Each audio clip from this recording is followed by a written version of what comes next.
Welcome to today's webinar on behalf of the Centers for Medicare and Medicaid Services and the Connecting Kids to Coverage National Campaign.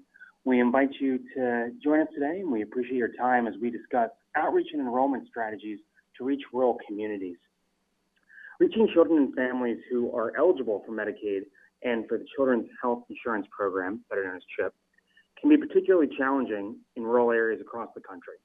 Americans living in rural communities can face many obstacles, including living in communities with disproportionately higher poverty rates, having more chronic conditions, and being underinsured, as well as experiencing a fragmented healthcare delivery system with an overworked and shrinking health force and lacking access to specialty services. What we'd like to do for you today is provide an opportunity to hear from a panel of speakers who are well-versed in reaching rural communities. Now, we are proud to introduce the following speakers who will be joining us today. We'll first have Dr. Kara James, Director of CMS's Office of Minority Health, to give us a snapshot overview of what healthcare access and healthcare coverage looks like in rural America. We will then have John Hammerlund, who is the Deputy Consortium Administrator of a Consortium for Medicaid and Children's Health Operations and Regional Administrator, Seattle Office for CMS, who will provide an overview of CMS's recently announced in May of 2018 new rural health strategy. We will then hear from Renee Bouvion, who is the Acting Regional Health Administrator with Region 10 of the Office of the Assistant Secretary of Health.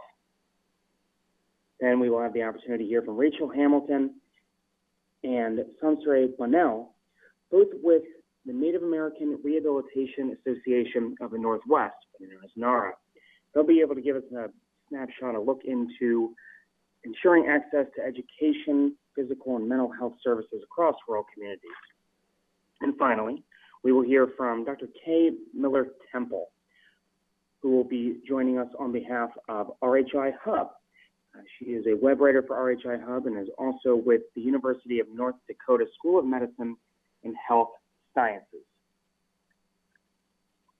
We now would like to introduce Dr. Kara James to join us today. Dr. James. Thank you, Jason, and welcome to all of you. I appreciate the opportunity to talk to you today about some of the activities that we're doing as we are working to achieve health equity and how in rural communities and how our CMS strategy helps to do that. Next slide, please.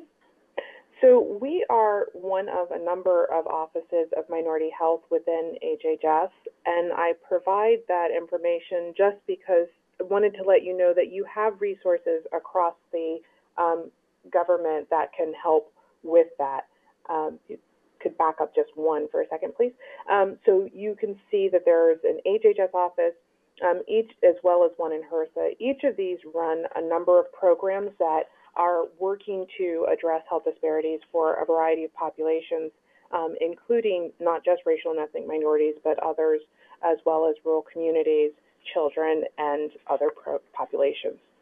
In our office, we have our framework and how we're approaching our work towards health equity. And as you can see on the next slide, we are working to increase our understanding and awareness of disparities. We also are working to develop and disseminate solutions, and then through ourselves and our partners, implementing sustainable actions that will reduce disparities for racial and ethnic minorities, sexual and gender minorities, people with disabilities, as well as rural communities. Don't have time to go through all of the activities that we have, but I wanted to highlight a couple that may be of interest for those of you who are engaging with individuals to help them not only sign up for coverage, but to be able to understand that. On the next slide, you'll see one of our initiatives is called From Coverage to Care. We've actually had the pleasure of presenting some of this work on previous Connecting Kids to Coverage webinars, but these are a number of resources that we've developed to help people not only understand their coverage, but to be able to use it to connect particularly to primary care and preventive services. There are available in multiple languages as well as available in hard copy for free. And if you visit our website below, you can order those and we'll send those to you. But as you can see, we have a number of resources, some focused on preventive services. There's a particular one that focuses on child health preventive services. We have added our newest tool on behavioral health, as well as a resource to help individuals manage their health care costs. On the next slide, we have another initiative that we have been doing with the Federal Office of Rural Health Policy to help manage, go back one please, chronic care conditions among individuals who have multiple chronic conditions. And this has been focused specifically in rural communities, as well as focusing on racial and ethnic minorities and the providers to help them become aware of the resources that we have available for this to manage those conditions. We also, on the next slide, do a number of things to help individuals map data and understand what's happening at a more local level. So we have a tool that's called our Mapping Medicare Disparities tool. And as you can see, it allows you to compare disparities across different conditions and to look at healthcare outcomes, cost utilizations, and so forth. We continue to add data to the tool. We also are working on adding a hospital lens, and as our Medicaid data become more available, we'll hope to be able to add that in the near future.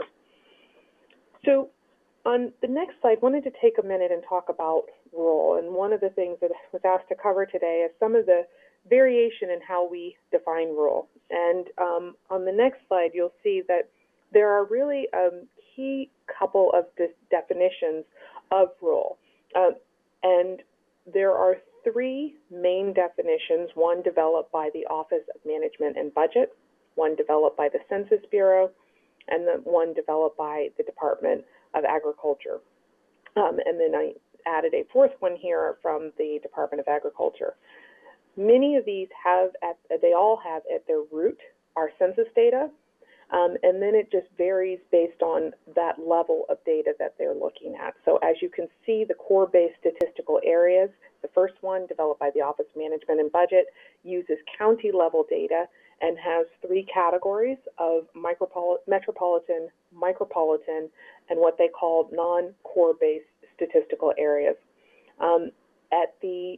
In definition of what they include in rural, basically is everything in the 2 and 3 categories, so micropolitan and the non-core-based statistical area.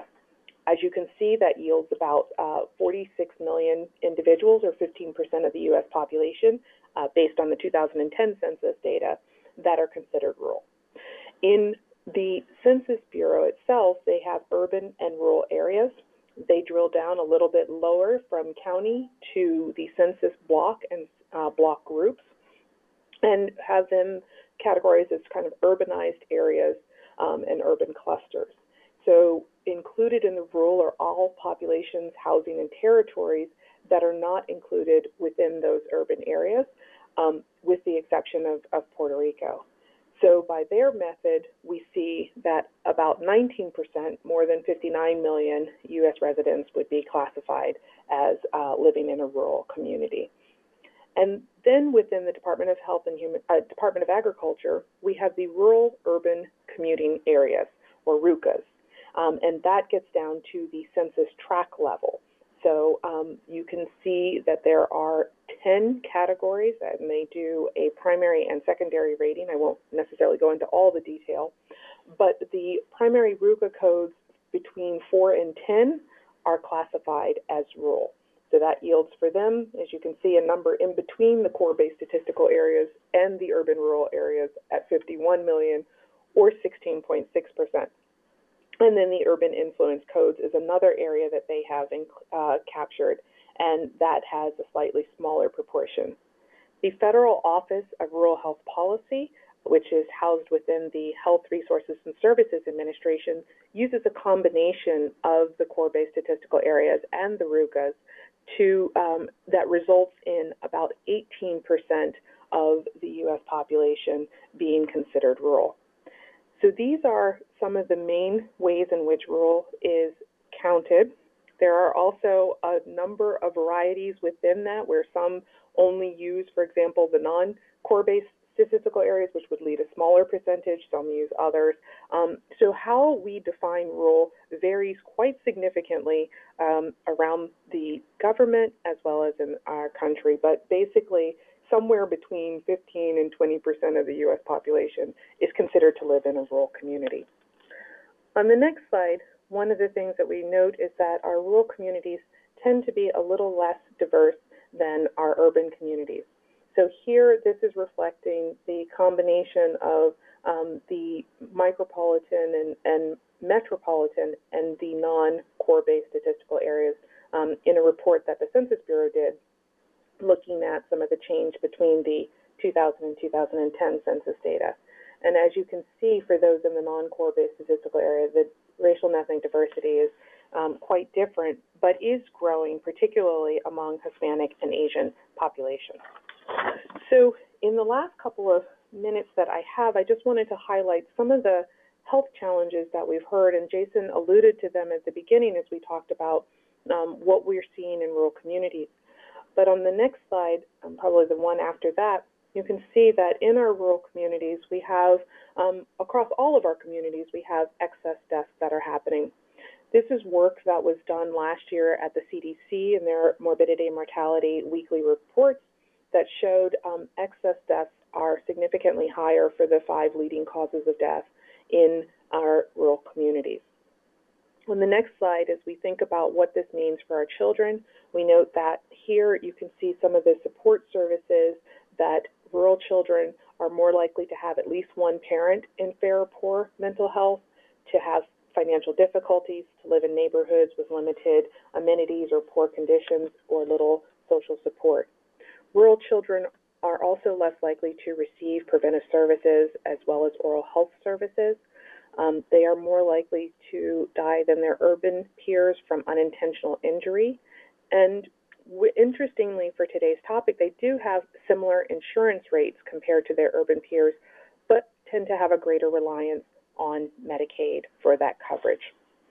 So on the next slide, we'll see that within our rural communities, we also see differences and disparities across race and ethnicity.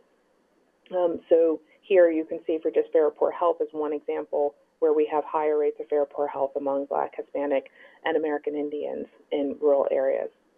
And on the next slide, you'll see that we typically think of our rural communities as older and sicker, but in our racial and ethnic minorities within rural communities, they tend to be younger. If you look particularly at that center bar on the Hispanic population and Asian Americans, as well as Native Hawaiian and other Pacific Islanders, where more than about two-thirds of the population are between 18 and 44. Very quickly on the next slide, you'll see income differences. So as we talked about earlier, for our rural children tend to have lower income and come from lower income households, but again, within those rural communities, you can see the disparity that we have where even greater populations have less income. And finally, where you live matters. And as you can see on the next slide, our populations are not equally distributed across the United States. So as you're thinking about whether or not a state has maybe expanded Medicaid coverage or access to other social services very much depends on where individuals are. So taking all of this into account, CMS has worked very hard to focus on what we can do to improve health outcomes in our rural communities. And that led to the establishment of the CMS Rural Health Council on the next slide, of which my colleague John Hammerlin is going to talk a bit more about the work that we're doing there.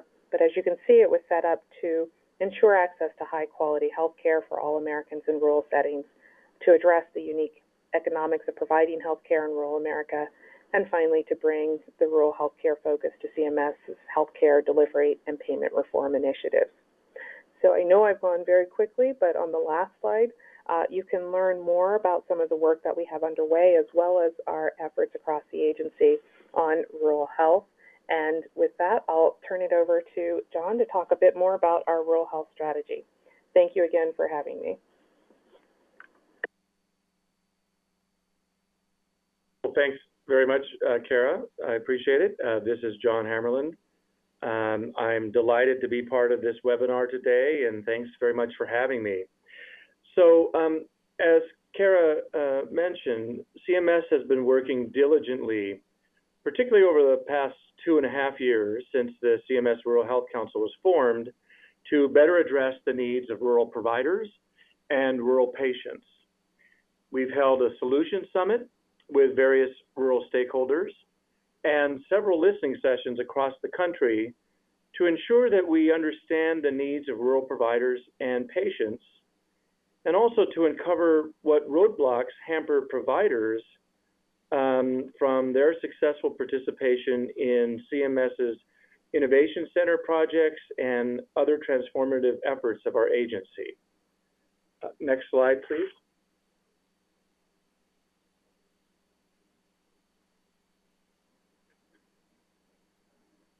So, knowing what areas we need to focus on, our rural health strategy includes 5 specific objectives. First, we want to apply a rural lens to the work of the agency. So, we're applying rural proofing checklists to any relevant policies and procedures and initiatives that have impacts on rural plans or providers or communities. And we'll work to identify and accelerate the diffusion of promising evidence-based practices to improve access to services and providers in rural communities. That includes new payment and service delivery models that the Innovation Center at CMS might be contemplating. The Innovation Center has been especially engaged in ensuring that there's a rural component to the state innovation models to make sure that changes in healthcare delivery or payment don't adversely impact rural providers, patients, or their families. Second, we want to attempt to improve access to care through provider engagement and support. So we plan to work on our rules regarding the scope of practice in an attempt to align with what states allow in terms of having clinicians practicing at the full scope of their license. And we want to better engage rural providers by implementing meaningful quality measures, which is a new approach to quality measurement that focuses on value rather than volume, therefore reducing the reporting burden, something that's particularly important to rural providers. Third, for the past several years, telehealth has been touted as a way to improve access to care. And the Rural Health Strategy describes how we will explore options for modernizing and expanding telehealth through programs such as the Frontier Community Health Integration Project Demonstration and the Bundled Payments for Care initiative models. Now, with respect to telemedicine, telehealth, we're confined by the law in several aspects of telehealth, but we are committed to being as flexible as possible whenever possible within the confines of the law.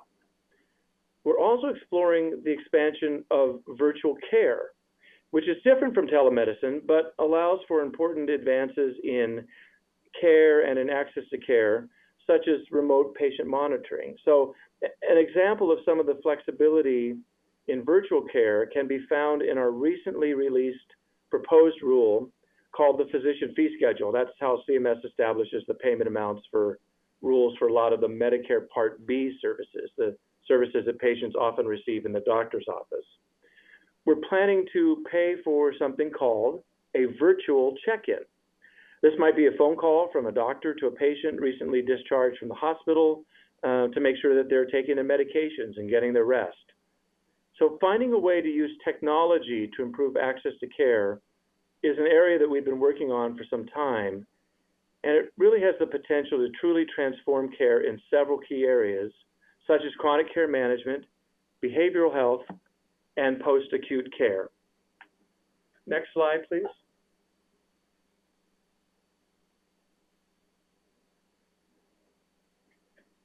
The last two objectives of the rural health strategy are the place where I hope that you can see yourselves in the rural health strategy. The fourth strategy is empowering patients in rural communities to make decisions about their health care. It's critical to empower patients to make good decisions about their health and their health care. And we want to collaborate with rural communication networks to develop and disseminate easy-to-understand materials to help rural consumers navigate the healthcare system. As healthcare continues to evolve and transform, it'll be critical that we foster the engagement of all consumers in their healthcare. Patients usually don't know what things like community health integration or chronic care management services are, but we should all know how to talk to consumers about the impacts of those kinds of services in a way that's meaningful and understandable and digestible to them. So we need to address questions like, how do services affect their copayments or deductibles? What's a patient's responsibility when agreeing to receive certain services like integrated care services? And then finally, our rural health strategy talks about partnerships. Next slide, please. We've been and will continue to work with partners to understand and evaluate the impacts of CMS programs on rural communities and supporting states in their work to transform care in rural areas. One way we do this is through our Patients Over Paperwork initiative, where we hold listening sessions with specific stakeholder groups like doctors, nursing homes, hospitals, and patients to understand where roadblocks exist to providing timely, efficient care, and to get the ideas from the people we're talking to about what we could do better. Also, our CMS regional offices, such as my Seattle office, go out on road trips through rural areas of our states, meeting with healthcare providers to hear about their challenges with Medicare, Medicaid, and the health plans under our programs. Also, every 6 weeks or so, CMS sponsors a Rural Health Open Door Forum call, where we talk about particularly Medicare's latest innovations and payment rules and projects with partner organizations who sign up for our listserv. And I would encourage you to sign up for the listserv. I'll have a resource for you shortly. We also share information with our rural partners through publications like our MLN Matters weekly electronic newsletters, as well as webinars that we host on specific programs and requests for information. Many of these engagements are specific to healthcare providers, and those of you who work for a healthcare provider may find some of them of value. And finally, we try to connect stakeholders where appropriate to help them learn from each other as well. So we're actively encouraging and facilitating the sharing of promising practices throughout and across the healthcare spectrum. Final slide, please. So we invite you to learn more about the CMS Rural Health Strategy by going to our Rural Health website, which you see on the slide. We also have a fact sheet about the Rural Health Strategy, so you can learn more. And you can learn more about the Open Door Forum calls I mentioned earlier and sign up to be on our listserv to get the agenda and information about those calls. I encourage you to do that. Well, thank you again for having me on this webinar, and I will now hand it back to our facilitators. Thank you. Thank you very much, John, and thank you, Dr. James, as well. We very much appreciate your collective input. We'd now like to pause for a brief moment and share 2 poll questions with you, the audience. First, we'd like to share, the question is your organization currently engaged in rural health outreach and enrollment activities? You are invited to select a response, and we will capture your responses here. If you are currently conducting activities, that's great. We certainly are interested in learning more from you, and we will share later in this webinar exactly how you can do so. And if you're not, and you're here to learn a bit more about how you can get involved, thank you for joining. This will be a great opportunity for you to learn how you can take today's learnings and put them into practice at your local organization. Let's show those results. Great, so a number of you are currently conducting outreach enrollment activities. That's phenomenal. We appreciate the feedback. We now like to share a second poll question.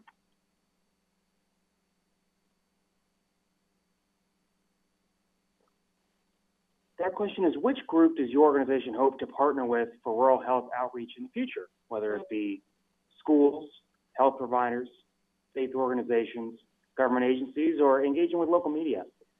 If you're working with any of those, or if you are currently working toward how exactly you'd like to do that with your organization, please share your feedback today.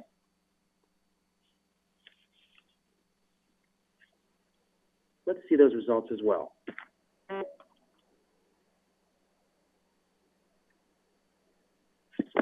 All right, very much across the board. A lot of individuals who are working with schools and health providers, and a little bit even with local media, government agencies, and faith organizations. That is great feedback to see. As mentioned, we will share additional poll questions throughout this webinar. And as both John and Dr. James shared, if you are interested in learning more, we invite you to go to cms.gov/rural health, cms.gov/OMH, and to visit the Rural Health Open Door Forum as well, as a great resource for all here involved. Next, we'd like to introduce Renee Bouvion, the Acting Regional Health Administrator at Region 10, in the Office of the Assistant Secretary for Health. Renee? Thanks, Jason. I'm happy to be here today to share some information about our office's experience in working with rural communities. I'm going to start by sharing some information about our office and our region, and then I'll talk about our efforts to work with partners in rural areas. Next slide. The Office of the Assistant Secretary for Health, for those of you who aren't familiar with it, works to optimize the nation's investment in health and science to advance health equity and improve the health of all people. Our work is carried out by 12 core public health offices, 10 regional offices, and a number of presidential and secretarial advisory committees. The work of our office focuses on public health issues that cut across the Department of Health and Human Services. Currently, those include opioid use disorder and health equity. Next slide. There are 10 regional offices around the country, and on this slide you can see how those regions are divided up, as well as the locations of the regional offices. I do need to point out that the Region 3 office is actually in Philadelphia and not DC. Each office is led by a regional health administrator, and their photos are included here. Regional teams use their expertise and networks to catalyze public health action and impact leading health indicators. We do this through coordination and collaboration around HHS priorities and by establishing partnerships to leverage assets and advance public health. Next slide. Our regional offices work as conveners, connectors, and communicators. We are actively involved in convening meetings with state and local public health officials and other stakeholders to better understand their priorities and challenges and find ways to support their work. We're also connectors. We have strong networks, and we're able to connect people or organizations with similar interests or goals to work together, share resources, and lessons learned. As communicators, we disseminate information about HHS and other initiatives federally to our key partners and regional distribution lists. We want to ensure that organizations in our region are able to take advantage of the tools and resources that are available to address important public health issues, including campaigns such as Connecting Kids to Coverage. Next slide. Given the way that HHS divides the country into regions, every region has rural areas. So what I'm going to be talking about isn't specific or unique to Region 10, and any one of my regional colleagues could be giving this presentation. I do want to just provide a quick snapshot of what rural looks like in Region 10. The Region 10 states of Alaska, Idaho, Oregon, and Washington make up almost 1/4 of the land area of the United States, but only has 4% of the population. Next slide. And here you can see how the individual states of the region compare to the U.S. as a whole, with Alaska and Idaho having the highest percentages of rural population in our region. Next slide. When we look at percentages of uninsured children under the age of 18, we can clearly understand why working in rural areas is important for a campaign such as Connecting Kids to Coverage. Nationally and in every state of Region 10, more children in non-metro counties lack health insurance compared to those in metro counties. So now that I've given you a little bit of background about our office and our region, I'm going to talk about how we approach working with rural communities. Next slide. And this is our challenge, working to foster coordination and collaboration on public health issues in the vast states of Region 10 with a team based at our regional office here in Seattle. Our solution, partnerships. We have a small staff and an equally small travel budget, so we can really only accomplish what we do through partnerships and collaboration with local organizations. Our partners include state and local health departments, health systems, community-based organizations, and many others. Next slide. Partnerships take time and effort to develop. It's often tempting to think it's easier to go alone, that you'll be able to accomplish things more quickly and with fewer potential complications. But when you're working alone, you're more likely to make missteps or not understand the community, especially if it's a new area or you're doing it like we are from a geographical distance. So here's why it's benefited us to take the time and effort to develop relationships and partnerships with local organizations in rural areas. Partnerships act as a force multiplier. Working with partners dramatically increases the effectiveness of our office and extends our reach. The organizations we work with are the experts on their communities. Working with them allows us to better understand the context in which we are operating. Partners from the community know what the issues are, how to best reach and engage key stakeholders, and all of this helps us tailor our approach so that the work is useful and meaningful. Finally, we see partnerships as a two-way street and want our partners to benefit from the relationship as much as we do. In rural areas, it's not unusual for us to work with small grassroots community-based organizations, and this gives us the opportunity to provide technical assistance to build capacity where needed to benefit the organization and the community after the project is completed. Next slide. Here's some of the lessons that we've learned in cultivating and establishing partnerships, especially in rural communities. Cultivating partnerships can be a lot of work, especially when you're doing it from a distance. We found that having partnership development as a priority for our office has been helpful. We identify areas where we need new or additional partners and track our progress regularly. Your current partners or existing networks are a great place to start. Once we've identified areas where we need new or additional partners, we ask around in our current networks who we should consider approaching. It's also helpful when a current partner can make an introduction to other organizations. Those introductions really help pave the way for initial conversations. Successful partnerships are a benefit to all the organizations at the table. One of the first things we do in talking with potential partners is learn about their organization's priorities and focus areas to identify places where our work would be stronger together and everyone would be fulfilling some part of their mission. Communication is another key element to cultivating successful partnerships. We take the time to listen to what our partners are saying in terms of what their interests are, as well as how we can work best together.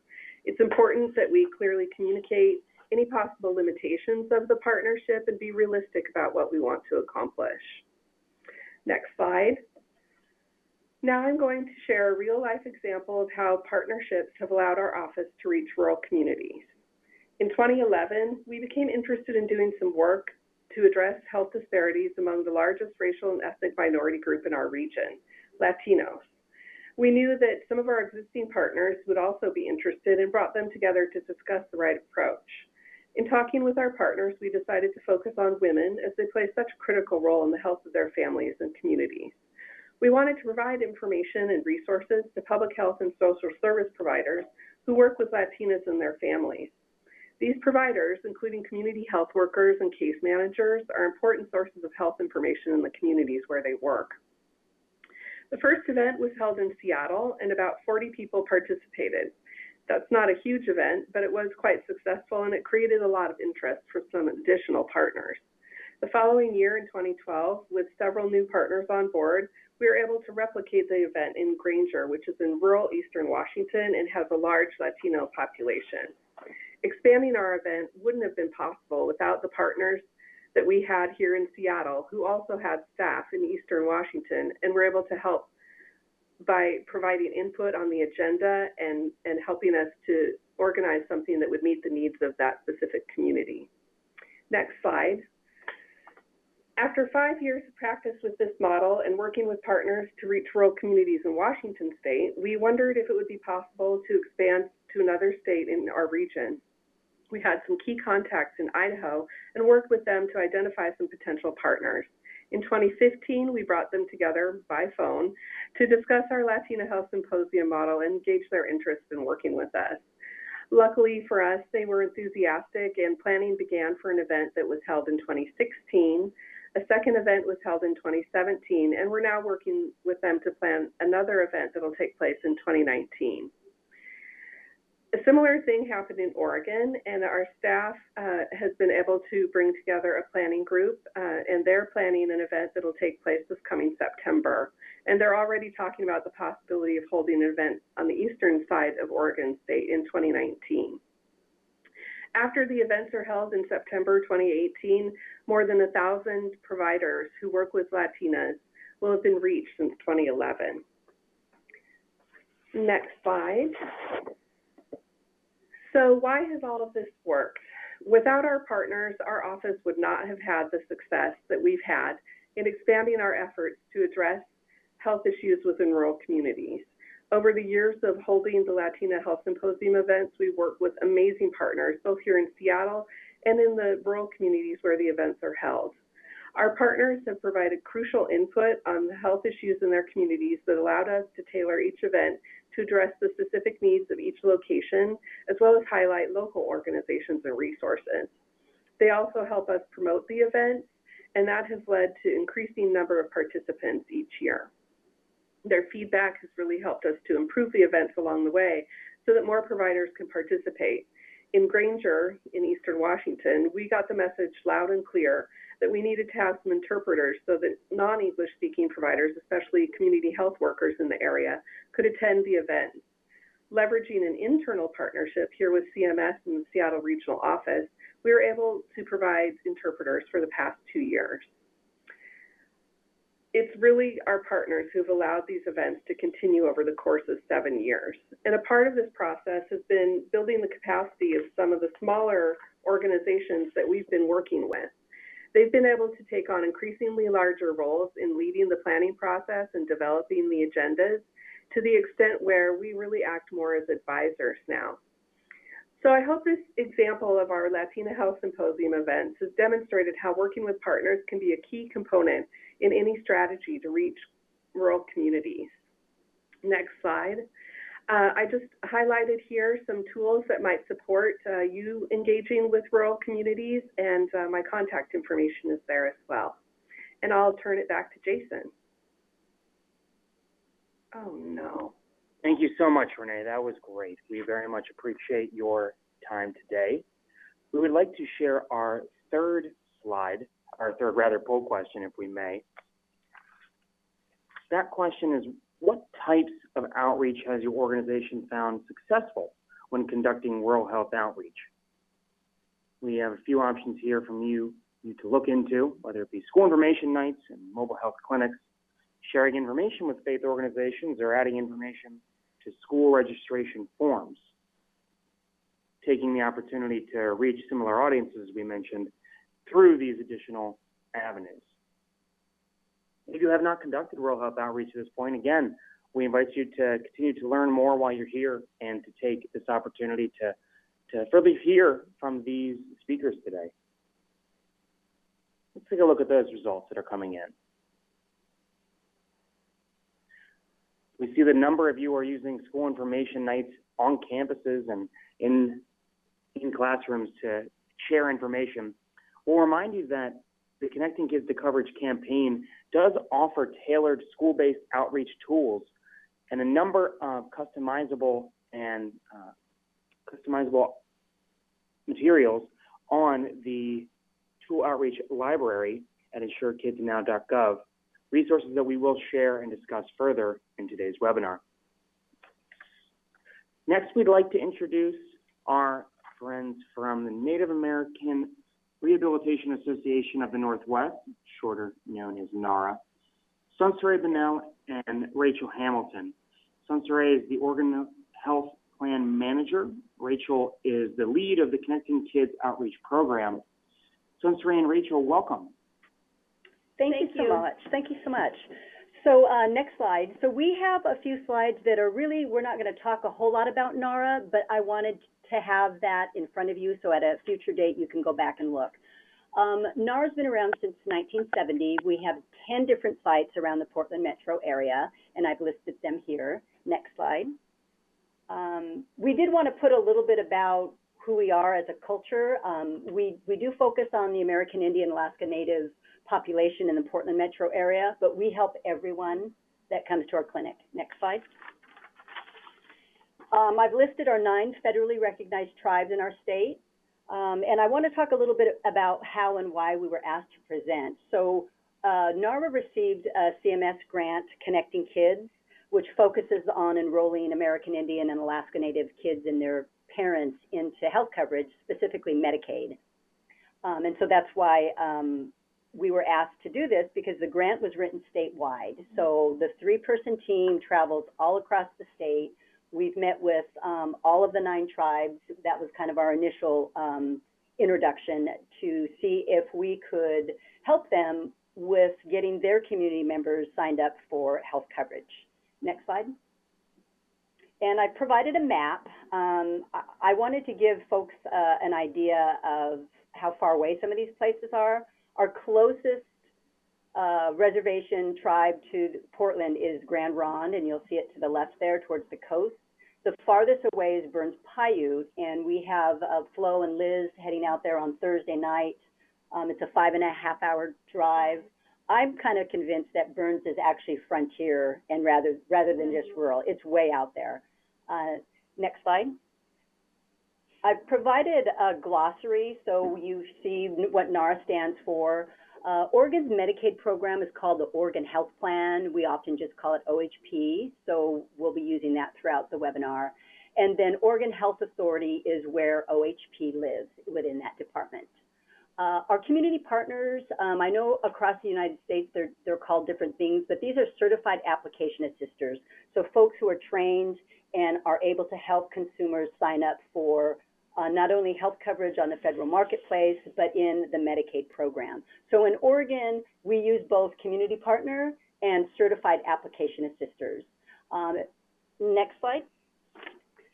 So I'm going to hand this over to Rachel, and she's going to talk a little bit about the rural sketch. And I did want to say that we are going to go into some of details on some of these bullets in the next few slides. Hi, thank you so much for having me. So these are just a few challenges that we have encountered when working with rural communities. And like Santre said, we actually go into more detail with a few of them. With these, though, when we work with rural communities, we've run into, geographic isolation. They're way off the grid, and this can create problems for us to be able to get to them with the long distance. They're far from resources. We encounter weather problems. Here in Oregon, a lot of the passes, when it's snowy, they become very dangerous, and so it's harder to get out to those communities when we need to meet with them. This also brings just fewer application assisters, fewer resources to work with clients that are in need of gaining access to health coverage. There's also a lack of cultural compatibility along the way, and this can create a problem with communication and understanding exactly what OHP can offer. So when we speak with folks, we just try to, give as much information as we can. There's also a problem with just the facilities being neglected for lack of funding and not being able to provide such resources. Oh, I know. This is Santra again. And I want to just be very clear. We're talking about rural communities, and we're talking about American Indian, Alaska Native communities. Very similar issues, but as you'll see in future slides, we've kind of divvied them out a little bit to say in general rural, here are the challenges, and then when we get specific to tribal communities, it's even more detailed. So, yeah, definitely. And also, as we all know, that there is a higher rate of uninsured, and this just creates problems along the way for folks that are needing access to health coverage. We'll go to the next slide. So these are a few challenges that we have come across when we've worked with like our communities, and like Sansari said, a lot of our focus is with American Indian and Alaska Native families and communities. So they're very close-knit communities. They don't like to talk to outside members. They don't like to talk to strangers, just in general, you know, across the board. And when we're trying to talk to them about health insurance, it can be scary for them. So some of the solutions that we've come up with is just making sure that we're very clear in what we're trying to talk to them about, what we're trying to offer them. We continue to use our established relationships with them that NARA already has. We've been working with tribal communities for an incredibly long time, and so we use this as an advantage to continue to make sure that we can provide them the best service that we can. And I would just add to that, NARA does have a really great reputation. We have our inpatient residential treatment program has helped so many people from across the United States. So when we show up, it's like, oh, NARA, they want to come and tell about their father or daughter who went through our treatment center and is alive and well and healthy. So we do have that to rely on. And I want to point out that,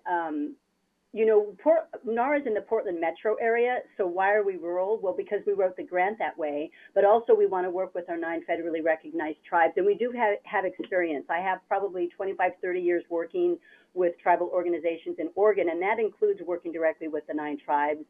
I'm an enrolled tribal member at the Pueblo of Sandia, and Flo Berglund is Navajo. She's lived and worked on the Navajo reservation. So between us, we do have not only work, but living experience in rural communities. Absolutely. Another thing that we do as well is we make sure that we do research before we go out to these events. We find out who we're working with, and just working with the tribes, we just become aware of how things work there before we go. A lot of the tribes do have application assisters. They might have 1 or 2 or a handful. So we always make sure that we engage with them as well, because we don't just show up to, take over. We want to offer our services to help and make sure that we can connect these members with an application assister that's going to be close to them. We also just listen and we ask how we can help. We offer services in any way that we can, and we just make sure that we are available always. Next slide. Another challenge that we do have is distance. A lot of the tribes, as you could see in the previous map, it does show that they are far away from the Portland metro area, so it can be quite a drive to make sure that we get to those locations. Weather, of course, plays a factor, and we are statewide for the services that we provide. And we try some of the solutions. We make sure that we have multiple things lined up when we go meet with these tribes. We try to set up, if we're going to an event, and we'll meet with, an education department, and just use our time worthwhile, make sure we're there and get all the places we can get on time. We are grant funded, so we are specifically to do outreach with Just Help that we can definitely make sure we get across the state. Then I'm gonna jump down to remote help. So this is one of the biggest things that we can do across the state is we can help remotely. So we can have folks sign a consent form, and we can help them actually over the phone as long as we get it signed. And I'm actually going to introduce Florinda Berglund, and she's going to share a story about how we actually were able to help remotely. And here she is. Hello, everyone. So I'd like to tell a story, and this story happened a few months ago in June. Liz and I, our colleague, she was with me when we went our travel trip to Klamath Falls. We stopped by at Roseburg Head Start in Roseburg, Oregon, and we introduced ourselves, and we told them that we are Oregon Health Plan assisters reaching out to see if there's any family members that need any assistance. They were pretty surprised and shocked and overwhelmed and pretty happy that we were there in person. And on our way to Klamath Falls, they gave us a call and said, hey, we would like for your team to come back. We would love your assistance. We have a health fair coming up. And so after our meeting with Klamath Falls, we drove back down to Roseburg, Oregon, and we set up our table. We had our contact forms. We communicated with the community members, populations, and we actually were very resourceful. We did the consent forms. The parents came in. We have the one family enrolled in Oregon Health Plan. We renewed like 3 families, and it's really good knowing the fact that when we come together, we are strategizing and conquering a few of our challenges as a team. Oh, good. Thank you, Thank Flo. you, Flo. Thank you, Flo. And then I wanted to add too with, it is so essential to have somebody that you know at the tribe to kind of introduce you to the rest of the departments. That is essential. And so far at all the 9 tribes, we've managed to find somebody, usually in the health department. But that is key, because if we were to go there on our own, not knowing anybody, for those of you who work in rural communities, you know that that's a difficult egg to crack. Next slide. And so this one is more specific. Remember I talked about rural versus rural native populations. That's what this challenge is. The general distrust that we also already talked about with outsiders, but the U.S. government, we're talking broken treaties or treaties where healthcare was promised, U.S. history. So that's a real issue, not only out at the tribe, but within the 4 walls of NARA sites. And so our solution is then to meet where they're most comfortable. So go out to the tribe, or you know, get local buy-in from somebody that you might know that lives and works out there. And we do have a lot of experience working with tribes, so we do have that on our side. We also want to make sure that when we're out at the tribes, or even for our NARA clients, if it's outside of our OHP Medicaid scope, we're still going to help them. If they need some, you know, elders need some help, or somebody needs food stamps, our team will just step in there and assist. Also, just understanding generational trauma, what American Indians and Alaska Natives have experienced. And I don't have to experience, but my mom or my grandparents or my great-grandparents experienced it, and it affects me today. So that goes a long way when working with tribes. And next slide, please. Also, so the Indian Health Service, it's not true insurance. And so we get a lot of Native folks who do not want to sign up for the Oregon Health Plan or purchase health insurance because they feel like they've kind of prepaid that with the land that we ceded. And so that's always a conversation both within NARA and definitely out at the tribes, but definitely more so at the tribe. We get a lot more pushback of why should we buy insurance or sign up for OHP when we're Native and we have IHS? So we're constantly having those conversations. We do try to explain the difference between private health insurance and clinics and IHS clinics. One of the ways we do that is to say, you know, if you were to get cancer and in a major car accident, we can't help you within the 4 walls of a clinic, and neither can any of the tribes because they're not hospitals. So we tell the folks that in that case, you would need to go to the hospital and you would be billed directly for all those services provided. And sometimes that works and sometimes it doesn't. So we just, you know, keep having that conversation with them. And the other solution is just explaining what the Oregon Health Plan is and how many benefits they get, you know, and how to use it, right? Next slide. Good. So I think that is everything. There's what? I have one thing. Yeah. This is Flo again, and I just want to stress that when we communicate with the 9 tribes, we like to communicate with the health directors. We like to communicate with all the assisters on the tribal reservations and say we are working with you, and we want to ensure and focus on our clients enrolling in Oregon Health Plan. Yeah. Good. Well, we want to thank the rest of the panelists. That was very interesting. And I want to thank NARA staff who's on the webinar. We had a few of them that were pretty excited that we were doing this. So thank you all. Hope you all have a great rest of the day. Thank you all so much. That was very detailed overview from our friends in NARA and the NARA Northwest team. So thank you for your time today. Again, if you are interested in learning more about NARA Northwest, do visit www.naranorthwest.org. www.ethnicity.org. We now like to share our fourth poll question of today's webinar. We ask, what type of health provider partnerships has been most successful in your rural health outreach? Are you coordinating with doctors and nurses on the local health level? Are you working with dentists, perhaps pharmacists, or with local community health centers? Or it still may be an instance where you have not yet partnered with any health providers but are looking to learn about those opportunities in joining today's webinar. We'll take a minute and let you provide your feedback.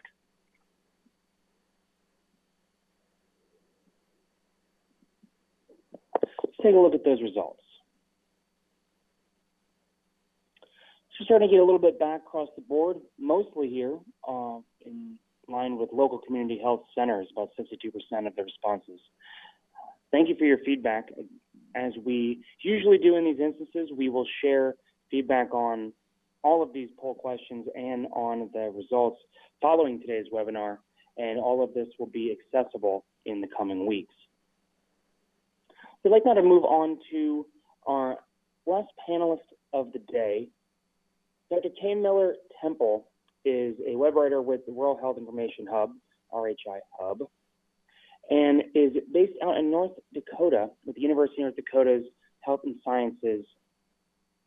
And she'll be sharing today information on increasing rural health well-being through community engagement and targeted and timely resources, and has a number of real-life experiences and examples to share with us today as well.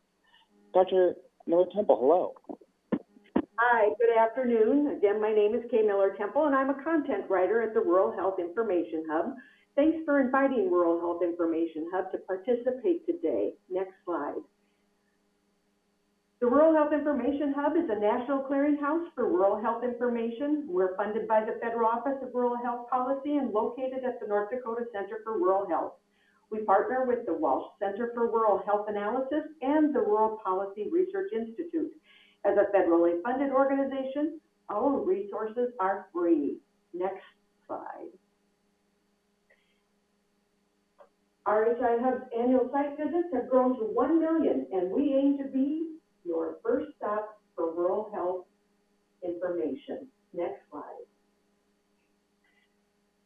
I'd like to mention some of our many resources. Our online library contains thousands of publications, maps, news articles, and funding opportunities.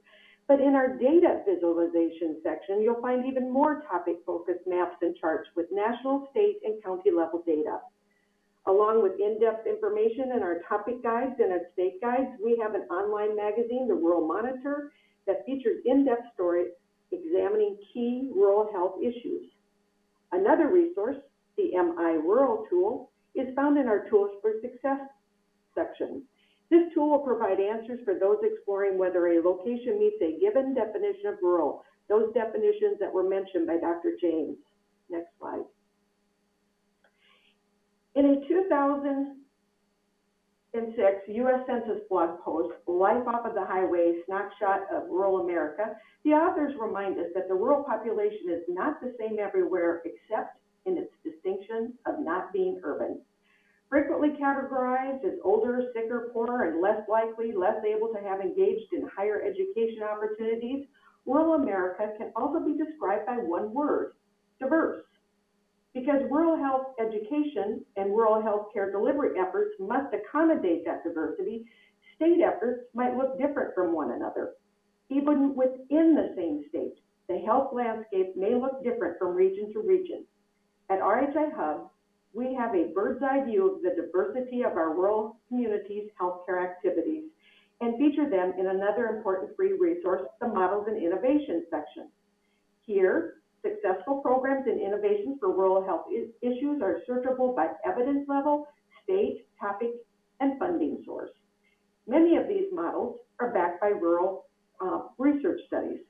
Others are standalone anecdotal accounts. Overall, models serve as a unique way to translate rural success across geography and demography, with one model strategy possibly being adapted by a rural community thousands of miles away. These models have elements of flexibility, innovation, creativity, the ingredients for meeting rural health needs. And a number of these models are especially helpful for efforts focused on insurance, education, eligibility, and enrollment. We'd like to share some of those programs and their specific strategies today. Next slide. First, let's talk about programs and strategies that depend on key individuals, for example, community healthcare workers, or CHWs. The American Public Health Association defines a community health worker as a frontline public health worker who is a trusted member of or has an unusually close understanding of the community served.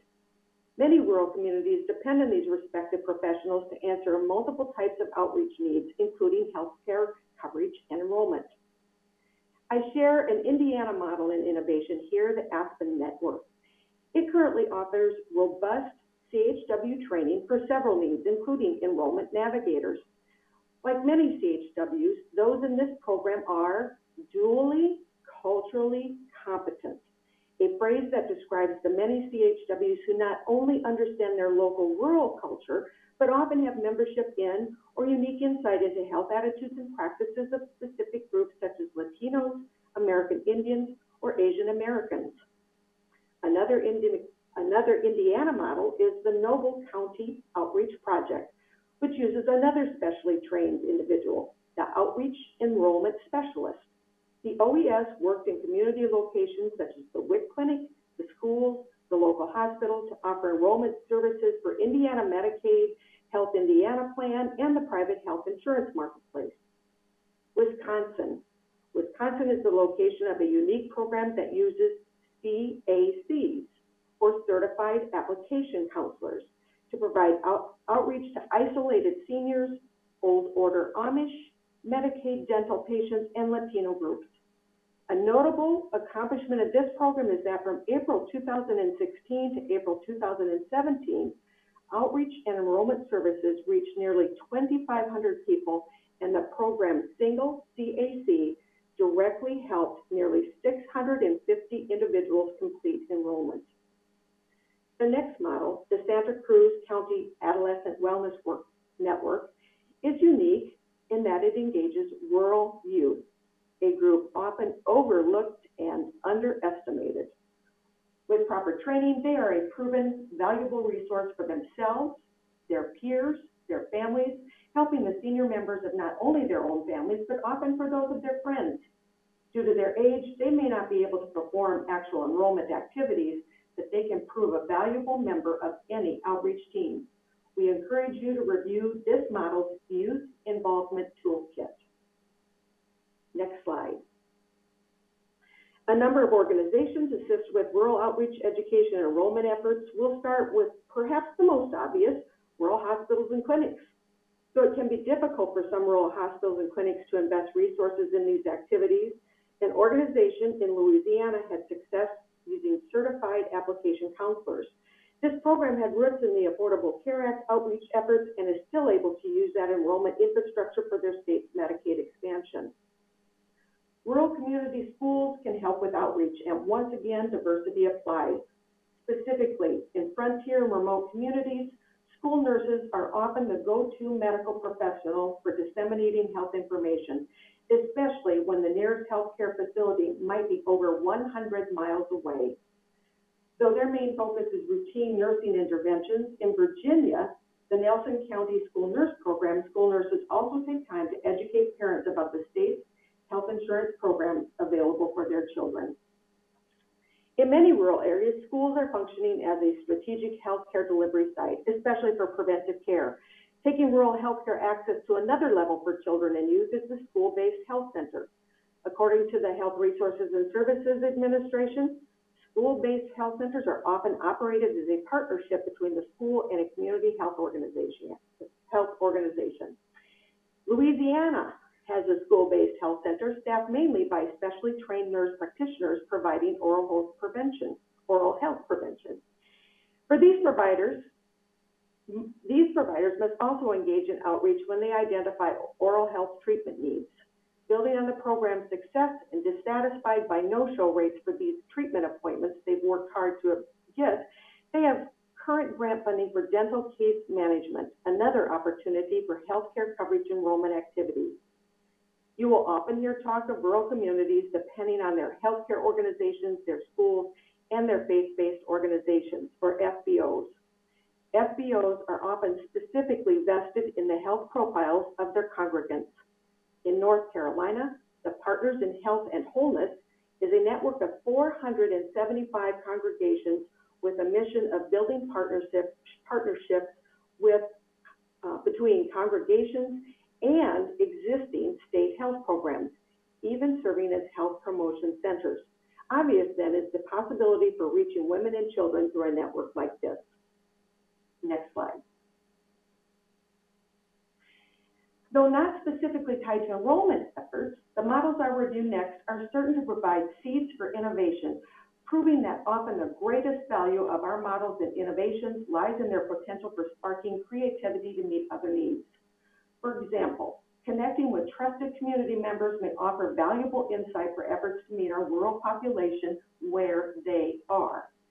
A food bank summer meal program in Eastern Tennessee was grateful to school bus drivers who not only knew where and when children in remote areas would likely be gathered, but understood the challenging road conditions that would be encountered to get food there in the first place.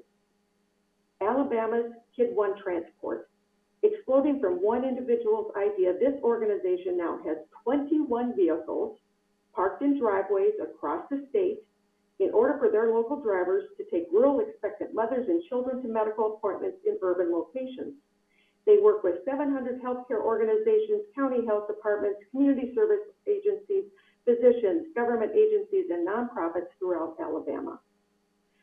Perhaps not uniquely rural, but still valuable, is the guest speaker appearance at special rural events such as county fairs, health fairs, and local service organization meetings.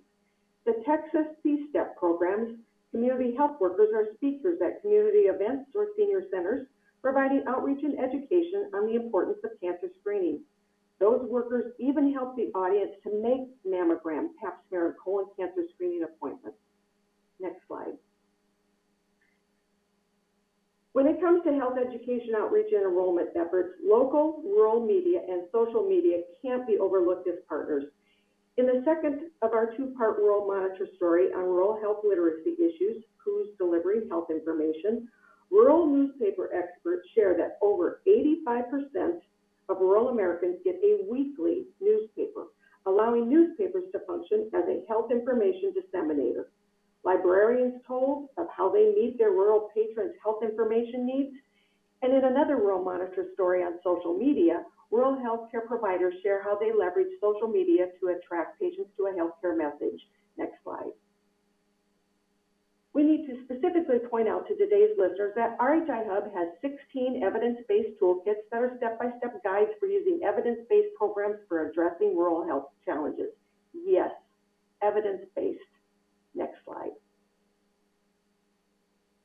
First, our Rural Community Health Toolkit is a general toolkit with information, resources, and materials to help develop any community health program, including one focused on outreach and enrollment. Note, this toolkit's modules focus on creating programs with an evidence-based implementation plan that also includes a framework to evaluate a program's effectiveness.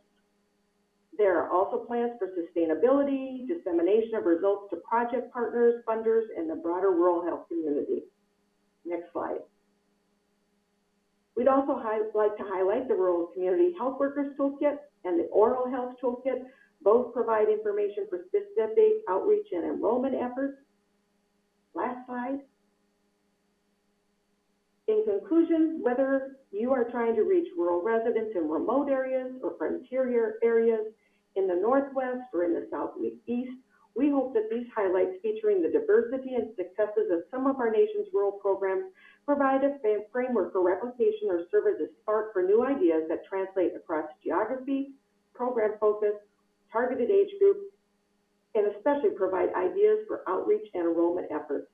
If you have any questions or would like further information on any of our resources shared today, you can reach me at kay@ruralhealthinfo.org, or feel free to call us at 1-800-273-8255. 270-1898, and our information specialist will pick up the phone and provide you with free customized assistance. And of course, follow us on Facebook and Twitter. Thanks again for allowing us to participate, and back to the facilitators. Thank you very much, Kay. We appreciate your time today. I'd like to quickly go through our last poll question for the day. As we have discussed the many types of ways to engage with your means of reaching out to the rural community, we're interested to hear back from you. What type of local media engagement would best serve your outreach and enrollment efforts in reaching your rural community?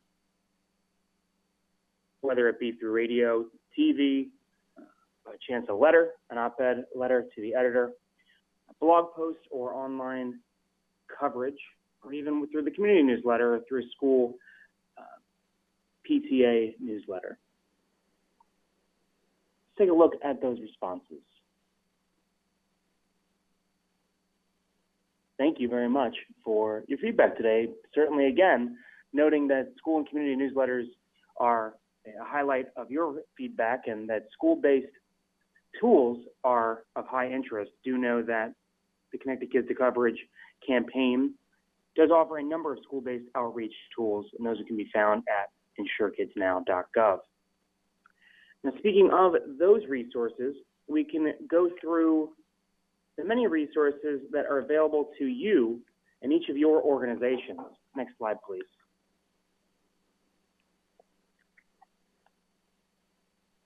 First, we're going to take a look at the Rural Health Outreach tip sheet. The campaign has developed a tip sheet with 5 ways to conduct outreach in rural communities.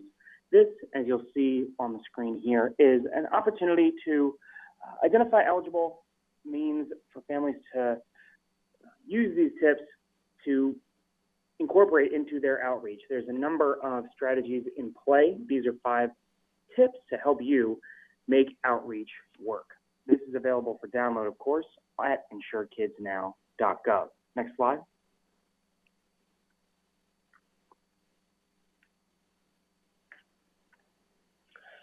We recently worked with the Mountain Comprehensive Health Corporation to develop this new video. It's an opportunity to show you in the field what organizations like yourselves are doing to work with rural communities locally. Reaching children and families who are eligible for Medicaid and CHIP can, as we've mentioned, be particularly challenging in rural areas across the country. But in Whitesburg, Kentucky, MCHC, Mountain Comprehensive Health Corporation, is working with Enroll communities to help families enroll in and gain access to proper health care. Now, MCHC is one of the largest rural health centers in the country, but there are many organizations that are joining us here today who we do feel will find a lot of value in this video. Following today's webinar and in follow-up to all of you who have attended, we will be sharing through the e-newsletter an opportunity to view this video as it is posted to our outreach tool library, and that'll be a link to that will be included also on insurekidsnow.gov. Next slide. We also want to provide an opportunity into this outreach tool library. Look for you to see where we have additional campaign materials and resources available to all of you. From customizable posters, palm cards, and videos, we mentioned the tip sheet, informational webinars such as this one. We have a webinar archive that has all of our previous webinars archived for your review.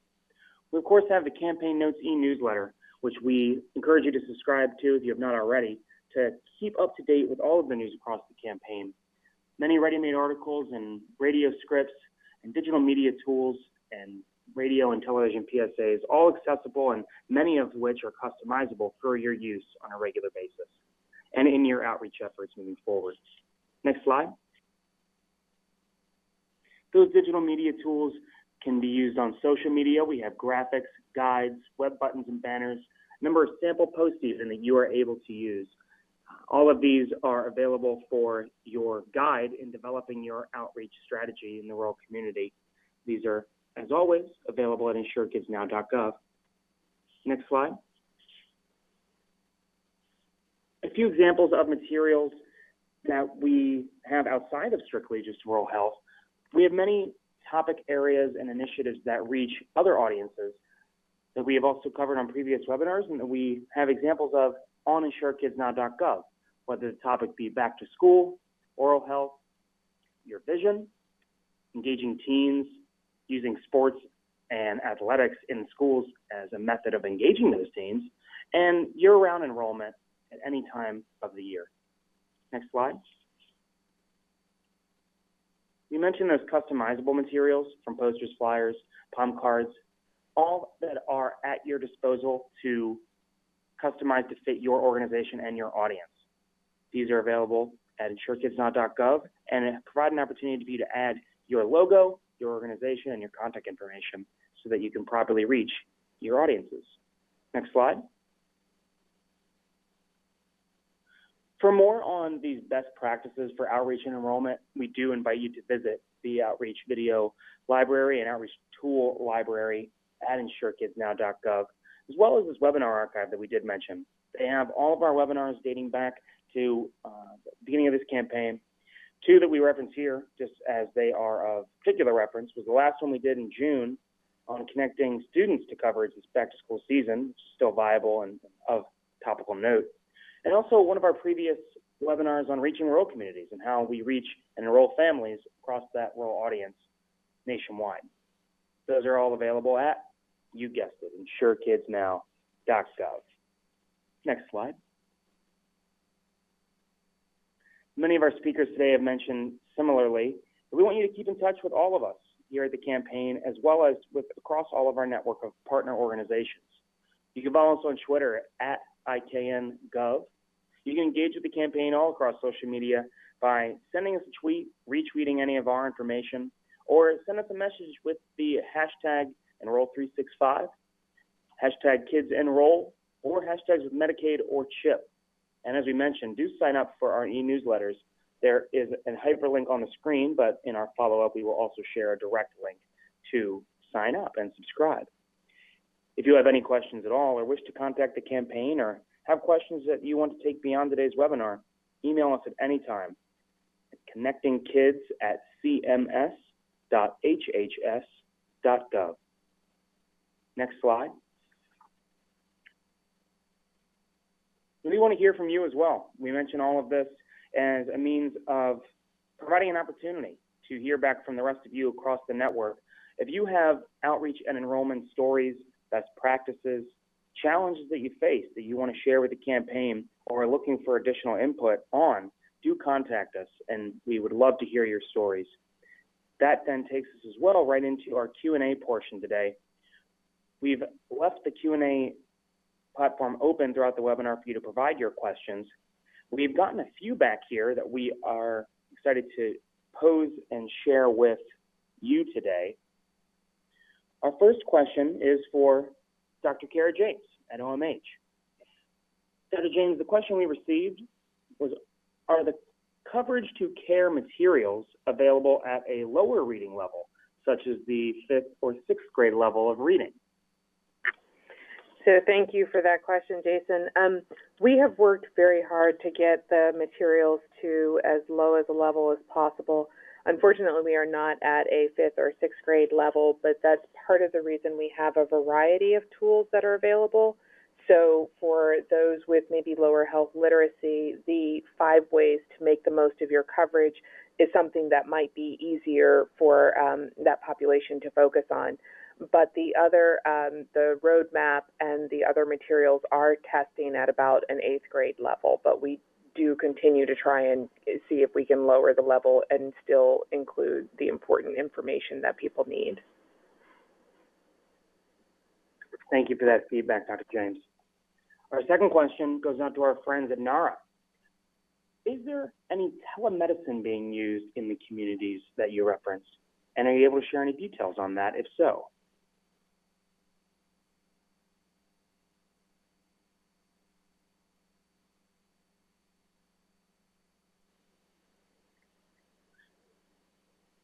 We might have lost our friends at NARA for this afternoon, but do know that all of the questions posed today will be sent out to all of our speakers following today's webinar. If we have you, Kay, still on the line, we have one more question that is being posed your way. Are the toolkits that you mentioned from RHI Hub, are they culturally specific to different populations across your communities? I don't believe most of them are not. Okay. Well, we will reference again that a number of the materials available through the campaign are customizable and also address multiple audiences, and we have an opportunity to share that information with you through insurekidsnow.gov at any point that you might be interested. We'll say once more that if we did not get to any question you had today, or if you happen to think of it after the fact, do share it with us. We will include it in our after action with all of our speakers today and get back to you with a response via email in the coming days. We'll also note that everything that you saw here today on this presentation, as well as the recording of the presentation itself, will be available within the 2 weeks to today's date, where we will post it to the insurekidsnow.gov page, as well as the webinar archive previously mentioned. So you can reference these resources and all of the campaign's resources at any point in time. Thank you all for joining today's webinar. And remember that all of these campaign resources are available for download, reference, and use at any point at insurekidsnow.gov. Thank you very much and have a great day.